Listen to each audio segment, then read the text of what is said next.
Bonjour tout le monde, nous sommes le jeudi 2 avril, 16e jour là, de confinement. Alors pour aujourd'hui on va faire une séance un peu spéciale par rapport à ce qu'on fait d'habitude, qui va nécessiter du matériel, mais c'est une séance dont vous pouvez vous inspirer pour continuer à la faire une fois aussi le confinement passé. Alors elle s'adresse spécifiquement aux pratiquants de gymnastique, street workout, escalade ou parcours à la Ninja Warrior, pour vous permettre de continuer à développer votre grip, donc la poigne et la force de préhension, sans avoir accès à des barres de traction ou des anneaux de gymnastique, mais n'ayant uniquement ce que vous voyez derrière moi, donc c'est-à-dire des barres de muscu classiques, disques de fonte, et les différentes boules, cylindres d'escalade que d'habitude on fixe, on suspend sur des barres en hauteur. Et des fat grips, là, élargisseurs d'épaisseur de barre, donc vous voyez toute la gamme là, de matériel pour travailler, développer une bonne poigne. Alors on va passer en revue les différents types de prises et de grip. On va commencer par celui de gymnastique, street workout, qu'on appelle le false grip, qui est la saisie de barre en pliant le poignet, comme ça, en essayant d'avoir quasiment un angle droit entre le dos de la main et l'avant-bras. Donc le false grip, son utilité principale, c'est aux anneaux en gym. Exclusivement quasiment toutes les postures, on doit essayer de retrouver le false grip. Et il permet entre autres de passer les muscle-up, aussi bien aux anneaux que sur barre, de façon stricte, sans se balancer, sans keeping, monter tout doucement, tout en force, et de manière lente. Donc, il y a un challenge en gym, c'est faire une répétition de muscle-up sur 1 minute. On monte en 30 secondes, on redescend en 30 secondes, et là il faut un false grip, donc cette posture-là, bien solide. Et là, pendant toute la période de confinement, chez moi, à domicile, je n'ai pas de barre de traction et pas de quoi fixer mes anneaux de gym.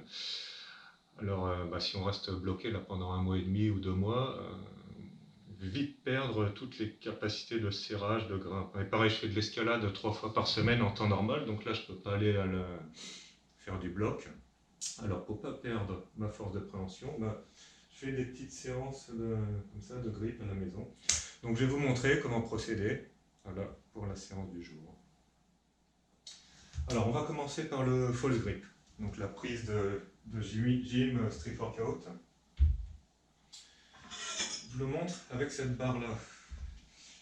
Quand on saisit une barre de traction en false grip, elle doit passer entre le pouce et l'index au milieu, un peu en biais comme ça, et venir au niveau de la paume ici, en dessous, et là. Donc elle est un peu inclinée en biais. Ce qui fait qu'après on resserre avec le poignet, comme ça on l'enveloppe et on plie, on casse le poignet, là on essaie de retrouver un angle droit comme ça. Donc là ça fait ça au niveau du false grip. Là je vous le montre en supination, également donc on le fait en pronation, donc dans ce sens là, ça donne ça, en mettant les deux mains ici, on démarre là, ce qui fait une petite flexion du poignet là vers l'intérieur. Et là après on casse, comme ça on ramène là, ici. Et là vous avez votre false grip. Donc ce que je vous conseille, on commence un échauffement, on met un écartement à peu près largeur d'épaule, place les mains inclinées et on fait des petits roulés, ça, une dizaine, 3, 4, 5, 6, en gardant les bras le plus tendus possible, 7, 8, 9, 10. C'est le 10e, on maintient 10 secondes, là, comme ça, là. 1, 2, 3, 4, 5, 6, 7, 8, 9 et 10. Donc déjà, si vous n'avez pas de barre de muscu chez vous, vous pouvez vous exercer avec un manche à balai. Comme ça, vous pouvez au moins déjà travailler la flexion, la prise du false grip pour simuler une barre de traction. en gardant les bras bien tendus. Il faut savoir que la position de false grip, elle est beaucoup plus difficile avec les bras tendus qu'avec les bras pliés. Donc c'est sur la partie basse quand on fait une traction. Ouais. La partie basse, là, quand on est comme ça en false grip avec les bras tendus, ouais, suspendus dans le vide, beaucoup plus dur que sur la partie haute quand on monte ici. Il y a moins de stress dans le poignet en haut qu'en bas. Donc, ce qui fait que là, on travaille debout, la barre qui va vers le bas, ça va donner un bon transfert le jour où vous reprendrez le truc sur une barre de traction ou sur des anneaux. Il faut savoir que sur des barres fixes comme ça, c'est plus stressant, plus difficile de tenir son false grip que sur des anneaux. Alors si vous entraînez sur tous ces trucs-là, quand vous reprendrez à la gym, après le confinement, la salle de sport, vous sentirez vraiment à l'aise. Gros avantage de travailler avec des barres comme ça, c'est qu'on peut complètement moduler l'intensité de la charge. Parce que pour un débutant, commencer à se suspendre en false grip sur une barre de traction, il faut le dire carrément, c'est impossible. Alors en procédant comme ça, avec des barres, on commence une barre à vide, on rajoute un 5 kg, 10 kg, etc. De manière à renforcer son avant-bras et les tendons là, au niveau du poignet petit à petit. Donc c'est une très bonne méthode d'entraînement pour développer sa force de false grip, après pouvoir le tenir après du corps. Tout en sachant que tenir un false grip avec une barre de muscu qu'on décolle du sol là, comme un soulevé de terre est plus difficile que le faire suspendu sur une barre en hauteur. Ouais, par exemple, là, ici, j'ai mis un peu plus, 52 kg, là, en comptant, elle fait 12 kg là-bas, 2, 10, de 20. Le 52 ici, a la même intensité, à peu près, voire même un peu plus dur, que suspendu sur une barre, les pieds dans le vide. Donc voilà, c'est vraiment le poids qui correspond pour moi. Je suis à 76 kg en poids de corps. Donc c'est à peu près une barre de 52 kg pour simuler ma suspension poids de corps. Hein. Donc, oui. Alors, au niveau des temps de maintien, il faut tenir toutes les positions. Là, c'est pouvoir maintenir le grip, là, le false grip, 10 secondes avec un poids donné. Quand vous tenez les 10 secondes, vous faites par exemple une séance du jour, 4-5 séries, 4-5 tours en 10 secondes. La fois d'après, vous pourrez charger un peu plus, vous rajouter 1 ou 2 kilos là, au total sur la barre, et ainsi de suite. Pouvoir arriver à peu près à, on va dire, 70-75% de votre poids du corps, ici avec une barre à lever, pour avoir grosso modo l'intensité, la difficulté d'un false grip en suspension. Donc, je vais démarrer, vous voyez, avec la barre chargée ici. Voilà, comme un soulevé de terre pour commencer. Sauf que là, on place déjà les mains inclinées. Ici, placez votre false grip, puis levez et tenez. Oui. Voilà. 1, 2, 3, 4, 5, 6, 7, 8, 9, 10. On maintient le false grip jusqu'en bas. Et on pose tout doucement. Voilà. Et ça vous fait un super entraînement de false grip, comme avec une barre de traction ou des anneaux. Voilà. Au niveau des temps de récup entre les séries, vu que là on est vraiment en force brute, en force max, prenez jusqu'à 5-6 minutes s'il faut entre deux passages. C'est assez éprouvant. Si vous pouvez repartir plus tôt, vous repartez plus tôt. Mais en général, quand on est vraiment à la limite, on est vraiment dans de la force max. Il faut bien les 5 bonnes minutes avant de pouvoir réenchaîner. Donc voilà la très bonne façon de travailler son false grip avec les deux bras en simultané sur une barre fixe.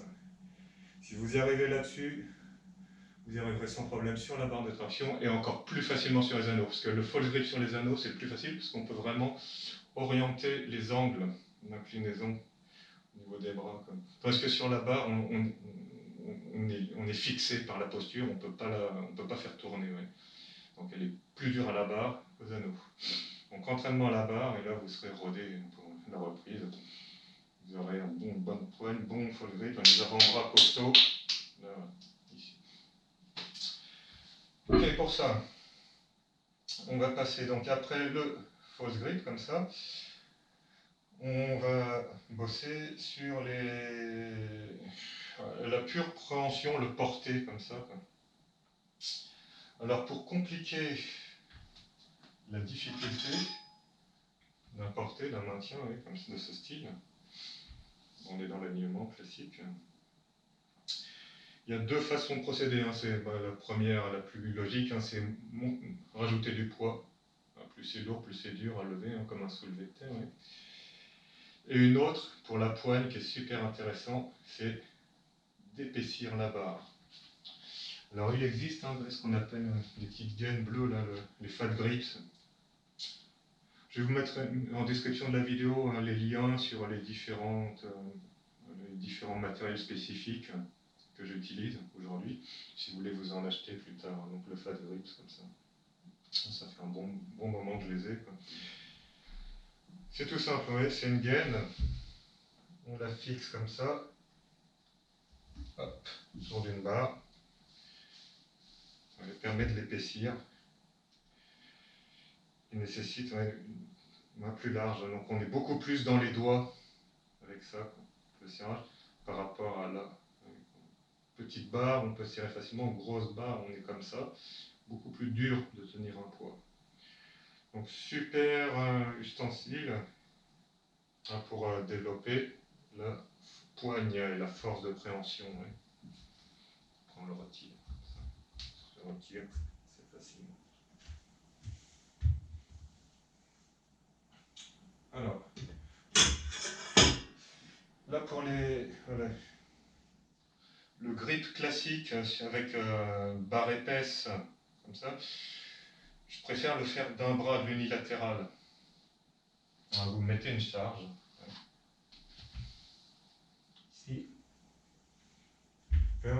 Comme un soulevé de terre d'un bras, se place, vous grippez le truc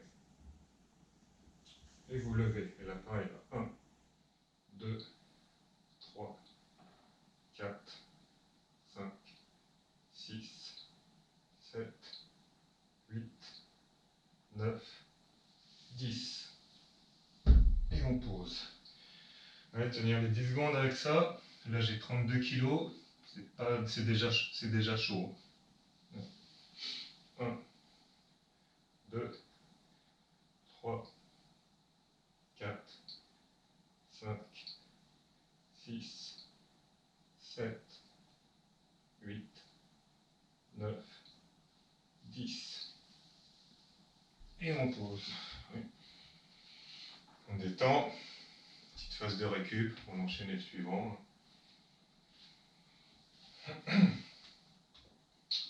Donc d'un bras avec une barre épaisse,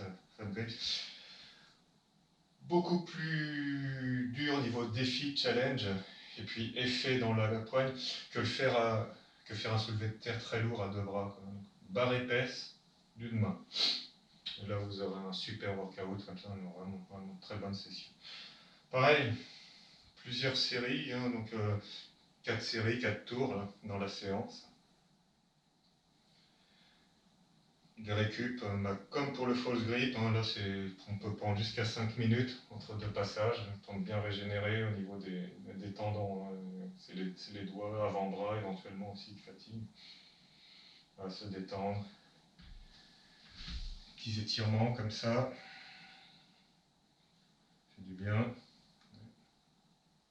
Étirement de phalange, on garde les phalanges à plat, on décolle la paume de main. On donne ça de profil.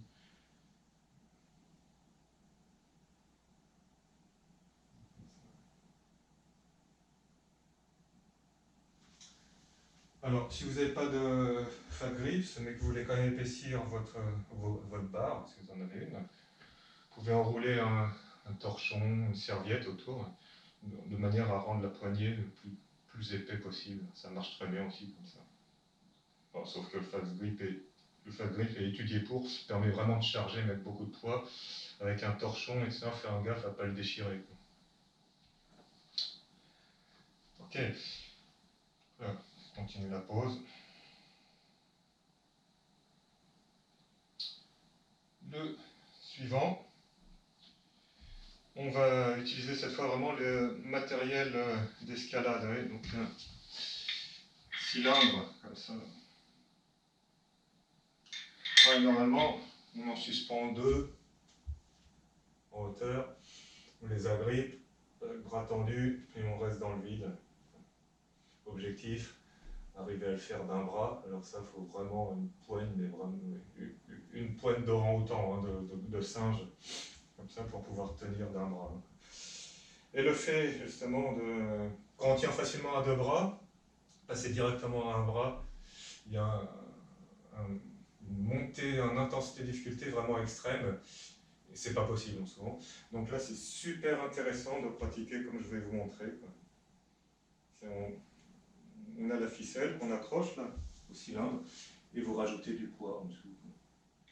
Voilà. Petit à petit, s'approcher à un poids qui va se rapprocher aussi de votre poids du corps.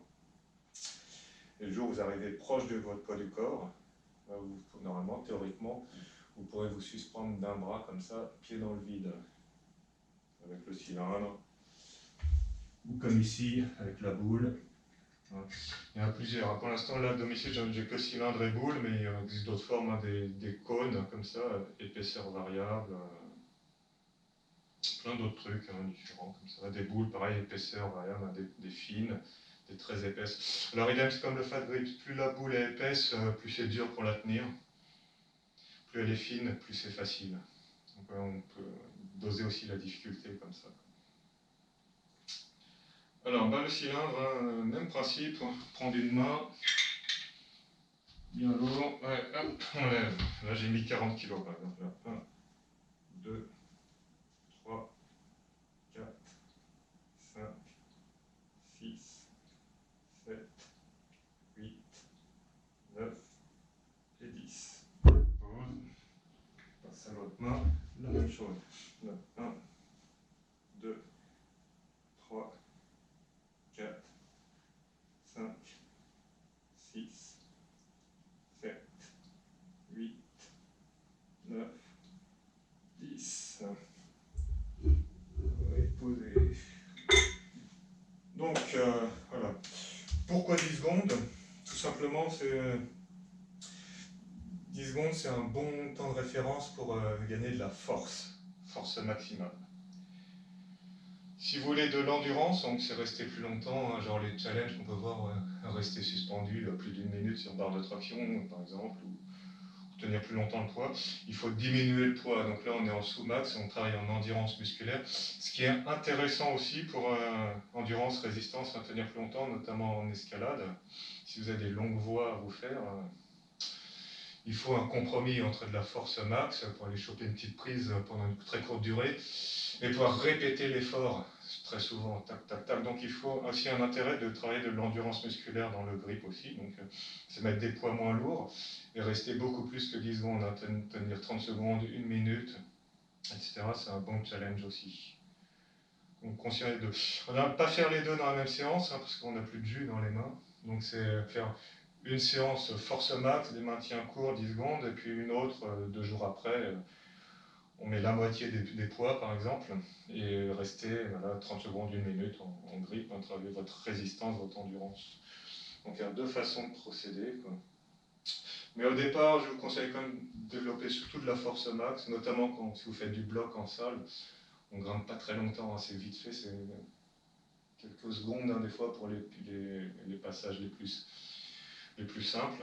Donc un meilleur intérêt à développer de la force max. Arriver sur tous les trucs là comme ça, vous voyez, d'une main, la moitié de votre poids du corps, et puis après vous commencez à rajouter de la résistance, de l'endurance. Pour le false grip de gymnastique là qu'on a vu au début, pareil, force max pour arriver à un poids qui correspond donc 70% la barre double comme ça, 70% de votre poids du corps.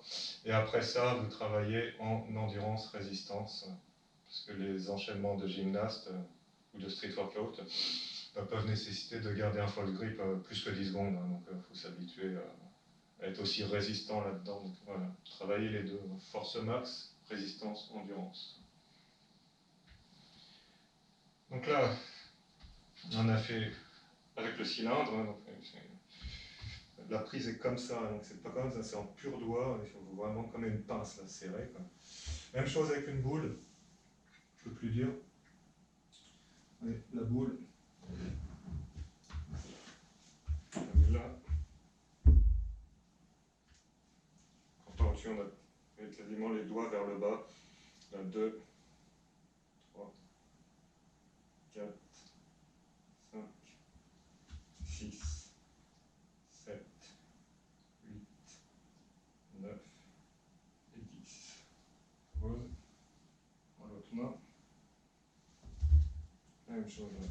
1, 2, 3, 4, 5, 6, 7, 8, 9 et 10. Okay. Avec la boule, vu l'épaisseur, par rapport au cylindre, hein, dans mon cas, bah, je mets 2 fois moins de poids, là. J'ai quasiment le même rendu. Donc c'est vraiment suivant le type de saisie, on ne met pas du tout la même charge. C'est pour ça que l'intérêt de varier les différentes prises. Bien détendre.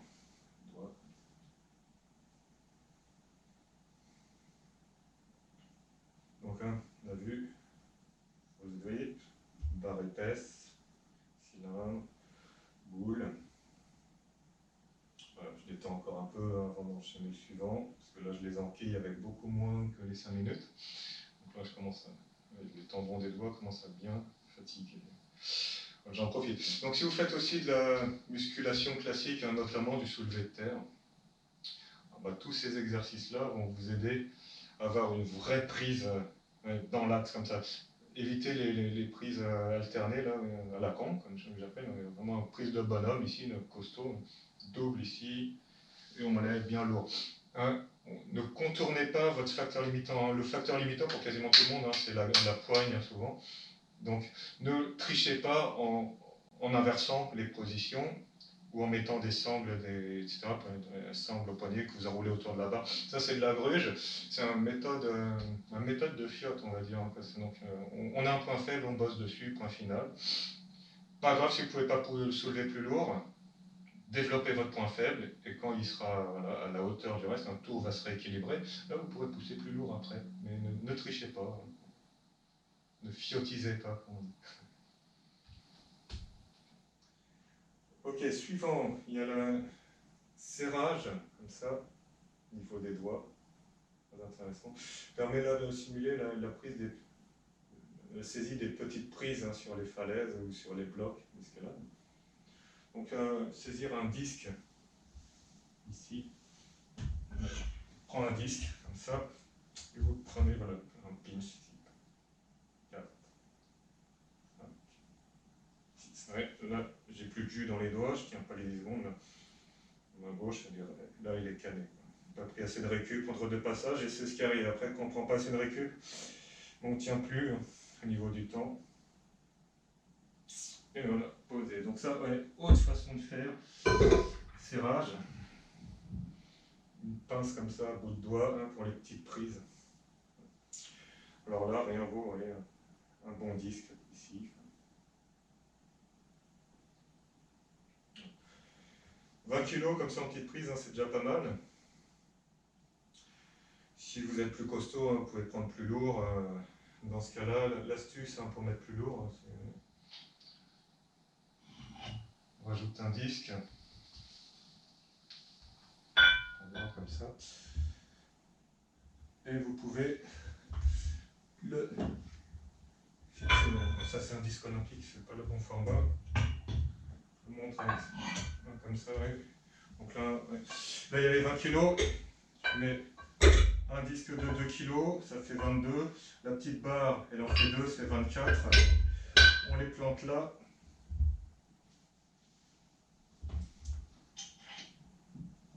On prend un petit papillon, fixe ici.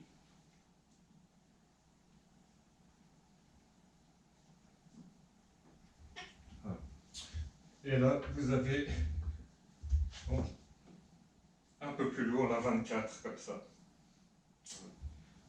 Comment passer par petit incrément, augmenter le poids, petite astuce ici.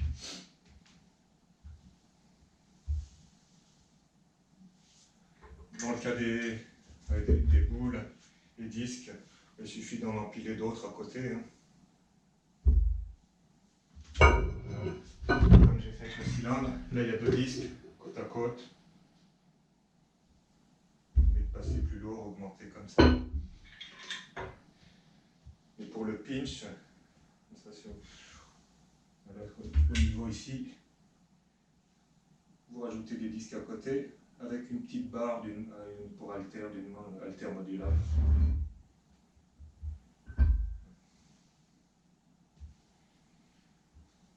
Ok, donc ça va être un autre grip comme ça, très fin, en mode pince, en attrapant un disque. Quelqu'un qui débute, hein, c'est un petit léger. Après, 5 kg, là, bout de doigt. Petit à petit, là, on rajoute du poids.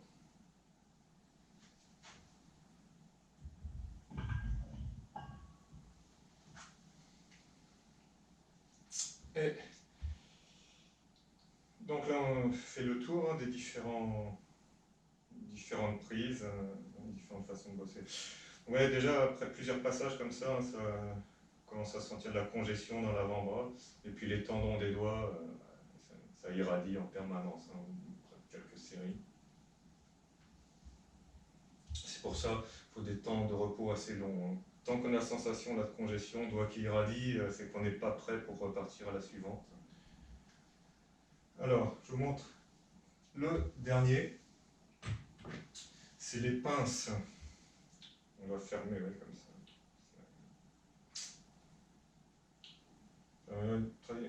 Un serrage comme ça. On va serrer la main, broyer. Alors, là, ça, ces pinces-là, elles aident pour un soulevé de terre lourd, entre autres. Et je trouve qu'elles ont un super transfert aussi pour les pratiquants d'arts martiaux à l'ancienne, ou même pratiquants de judo. Quand vous voulez saisir kimono, tirer, déchirer, comme ça. Ou un art martial à l'ancienne en forme de tigre, ou une gare, le style que je pratique. On va attraper la blotte, là, le pincer, puis arracher un morceau. Donc, en travaillant ce grip comme ça, là, avec les pinces comme ça va être un bon serrage. Là. On attrape et on étouffe le mec. Donc, ils sont pas mal. Les meilleurs modèles qui existent, c'est ceux-là. Il y a toute une gamme. J'en ai 4 ici. Ça s'appelle les Captain of Crush. Ils ont des niveaux de résistance qui montent en intensité. Alors, les plus lourds, il y a plus de 150 kg dans la main, comme ça, donc c'est assez brutal. Donc, le plus dur que j'ai ici monte à 60. Il est à 75 kg de force de fermeture, comme ça, dans la main, ce qui est déjà énorme. Alors, tout ce que vous pouvez trouver dans les magasins grand public comme Decathlon, etc., c'est de la merde en comparaison. Donc Captain of Crush, c'est les seuls modèles valables. Pareil, vous aurez le lien dans la description de la vidéo, si vous voulez vous en acheter. Il coûte dans les 22-23 $ pièce. Il y en a quasiment une dizaine, je crois, pour la gamme complète. À savoir que les plus gros, je crois que c'est numéro 4 par exemple, il doit y avoir une dizaine de personnes dans le monde qui arrivent à les fermer. Ils sont tellement dur, tellement brutal. Donc ça, pareil, un bon complément là de serrage à travailler. Alors pareil, un Captain of Crush, on en prend un, on peut fermer 10 fois, tac, tac, tac, tac, tac, tac, tac, en échauffement, les deux mains. Et après, on part sur des plus durs. Pareil, force max, bien toucher les poignets, fermer, rouvrir, serrer, ouvrir, serrer, ouvrir comme ça. Comme une méthode de force, un 5x5, comme on met du lourd, 5 séries de 5 répétitions. Quand vous arrivez à bien les fermer sur un 5x5, vous tentez le modèle du dessus. Probablement sur le modèle du dessus, on commence et on arrive à en faire une. Donc 5 fois 1, après 5 fois 2, 5 fois 3, et ainsi de suite. Ça permet de serrer de plus en plus fort. Hein, comme ça. Principe Captain of Crush, donc les meilleures pinces fermantes pour travailler sa poigne et son grip. Okay. Donc ce genre de séance hein, de doigts, de mains, au niveau de la fréquence, ben, ça dépend de vos capacités de récupération. Hein. Moi, grosso modo, j'en fais tous les 3-4 jours. Pas plus souvent, parce que c'est assez brutal, assez virulent. Et quand on est à la salle d'escalade, il y a les panguliches, la poutre, etc. Donc tous les trucs qu'on peut suspendre sur le bout des doigts, etc. Donc là, j'en ai pas vraiment, moi, à part la mezzanine, là, on peut suspendre un peu ce style. Ça permet de mettre 3 doigts, 2, etc. Mais difficilement réplicable à domicile, hein, sauf si vous avez un cadre de fenêtre, de porte, de ce style-là, comme ça. Oui. Mais à la verticale, hein, surtout, je vous recommande. Donc là, vous pouvez travailler l'appui sur le bout des doigts, comme ça, le pouce dans le vide. Donc 4, 3, 2, ou 2 comme ça, ou 1, ou 1. Ça permet de doser comme ça. Donc là, les cadres de fenêtres ou de portes sont pas assez adaptés, quoi. On peut même le faire, comme je vous l'ai montré ici, en restant debout. Vous mettez les pieds vers l'avant, penche les épaules vers l'arrière, et puis on se suspend là-bas. Déjà à 3 doigts comme ça, après 2, tente 1. Déjà 1 comme ça, et il y a beaucoup de poids dans le doigt. Donc permet de bosser les doigts indépendamment les uns des autres, comme ça, sur le cadre. Comme une position de rowing verticale, on garde bien le bras tendu, ouais, on change les doigts à la volée. Voilà. Autre façon là, de pouvoir bosser les doigts indépendamment, pareil quand on n'a pas la poutre ou le panguliche d'une salle d'escalade, pareil sur les cadres de fenêtres ou de portes. Donc voilà, hein, toutes les petites astuces pour travailler son grip là, en étant chez soi, sans avoir accès à des barres de traction. Mais ça nécessite quand même de la fonte. Des lanières, là c'est des lanières, pareil, on les trouve en magasin d'escalade. Hein, comme ça, les cylindres, les boules spécifiques, pareil, nos boutiques d'escalade. Moi j'ai acheté tout ça à Paris, là, au Vieux Campeur, ils en ont plein. Et après, tout ce qui est disque, barres de fonte, là, tous les magasins de muscu, j'avais acheté Decathlon, je crois, il y a vraiment longtemps, ces trucs. Alors aussi, vous commandez sur Internet. Là, en période de confinement, je ne sais pas si les livraisons de ce genre de trucs sont rapides actuellement, mais vous pouvez essayer, comme si vous voulez travailler comme ça votre grip, votre poigne. Ou si vous avez chez vous, hein, dans le garage, déjà des cordes, ficelles, et des trucs lourds, hein, vous enroulez avec la ficelle dessus, puis vous portez, quoi, avec différents types de supports, vous pouvez simuler ce genre de choses. Donc voilà pour la séance d'aujourd'hui. Hein. Séance de poigne, grip, on n'en voit pas beaucoup quoi, en général sur Internet, réseaux sociaux, etc. Donc je l'ai dit, ça manquait, et c'est intéressant, hein, ça fait une façon différente. Voilà. Travailler les avant-bras, les doigts, on a tendance à les négliger hein, en muscu, on a très très peu qui bossent ça de manière efficace. Donc là vous avez une méthodologie, si vous avez des questions, n'hésitez pas à les mettre en commentaire dans la vidéo, et on se voit demain pour la prochaine session. Voilà, bonne fin de journée.